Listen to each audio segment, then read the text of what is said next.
Assalamualaikum warahmatullahi wabarakatuh. Selamat berjumpa kembali dengan kami Yon TV.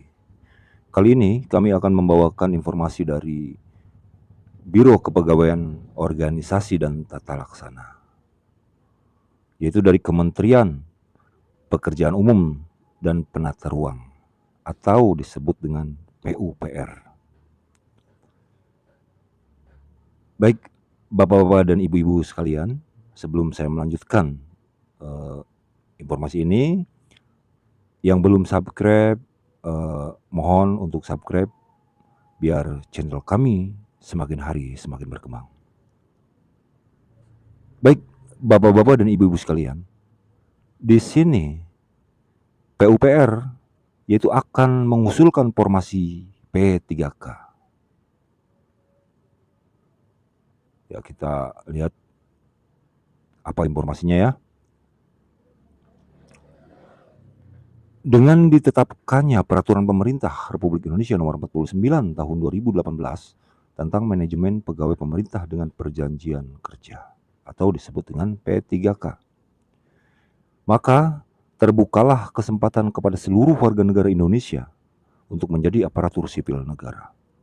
Berdasarkan Undang-Undang Nomor 5 Tahun 2014 tentang ASN, dinyatakan bahwa ASN tidak hanya pegawai negeri sipil, namun juga meliputi P3K.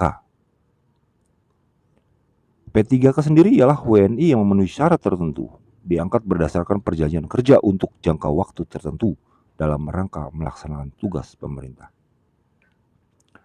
P3K tentu saja berbeda dengan PNS. P3K tidak dapat diangkat secara otomatis menjadi PNS. P3K harus mengikuti proses seleksi yang dilaksanakan sesuai dengan ketentuan perundang-undangan. P3K bukan pegawai pemerintah yang berstatus tetap layaknya seorang PNS, melainkan berstatus kontrak dengan masa perjanjian kerja minimal setahun dan dapat diperpanjang sesuai kebutuhan. Serta berdasarkan penilaian kerja dengan hanya diberikan gaji dan tunjangan saja tanpa ada jaminan pensiun dan jaminan hari tua setelah berakhirnya masa kerja. Namun, P3K juga bukan bagian dari peningkatan level tenaga honorer sesuai dengan terbitnya PP nomor 49 tahun 2018. Pemerintah mengharapkan dapat menghapus tenaga honorer di seluruh instansi dan melakukan penataan kembali ASN agar lebih tepat guna untuk menciptakan ASN yang lebih profesional dalam memberikan pelayanan kepada masyarakat.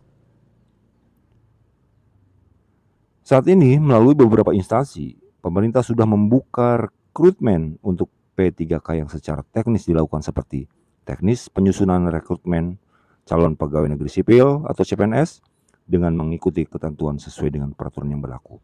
Setiap instansi harus mengusulkan kebutuhan formasi ke Kementerian Pendayagunaan Aparatur Negara dan Reformasi Birokrasi atau disebut dengan Kemenpan RB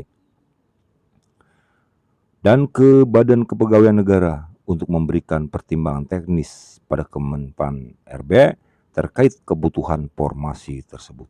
Namun, melihat situasi dan kondisi yang ada saat ini, perekrutan P3K hanya dibuka untuk jabatan ASN yang secara urgensi sangat dibutuhkan, seperti tenaga pendidikan dan tenaga medis, karena kuantitas jabatan tersebut sangatlah sedikit, sedangkan kebutuhannya sangat banyak. Meskipun demikian, sebagai tindak lanjut dari adanya perekrutmen P3K yang telah dilakukan pemerintah, Kementerian PUPR melalui Biro Kepegawaian Organisasi dan Tata Laksana juga telah menyusun beberapa jabatan yang akan diisi oleh P3K. Di antaranya yaitu 1. Teknik pengairan ahli muda. 2. Teknik pengairan terampil. 3. Teknik jalan dan jembatan ahli muda. 4. Teknik jalan dan jembatan terampil. 5. Teknik penyihatan lingkungan ahli muda. 6. Teknik penyihatan lingkungan terampil. 7. Teknik tata bangunan ahli muda. 8. Teknik tata bangunan terampil. 9. Analis pembiayaan dan risiko keuangan ahli media. 10. Peranata komputer terampil. 11. Arsivaris terampil. 12. Analis kepegawaian terampil.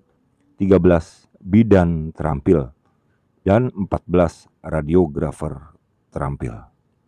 Itu ada 14 formasi jabatan ya yang akan diusulkan oleh PUPR ini. Jabatan-jabatan di atas diharapkan dapat diisi oleh P3K yang telah melalui pertimbangan pejabat pembina kepegawaian agar dapat diisi oleh sumber daya manusia atau SDM yang profesional di bidangnya dan menjadi tepat guna dalam menjalankan tugas dan fungsi jabatannya. Maka dari itu diharapkan kepada seluruh warga negara Indonesia yang memiliki kualifikasi pada rumpun jabatan tersebut dapat mempersiapkan diri untuk mengisi formasi jabatan yang ada. Yaitu ada 14 formasi yang akan diusulkan oleh PUPR ke Menpan nantinya. Mungkin harapan pemerintah atau harapan PUPR adalah untuk menciptakan pegawai-pegawai yang berkualitas.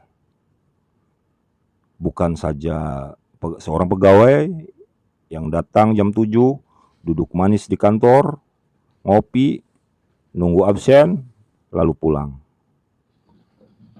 Ya, mungkin itu yang harapan pemerintahnya ya, Bapak-bapak dan Ibu-ibu sekalian. Mungkin itu saja yang kami informasikan hari ini. Di lain kesempatan kami akan kembali dan memberikan informasi-informasi yang sangat terbaru. Demikian, wassalamualaikum warahmatullahi wabarakatuh.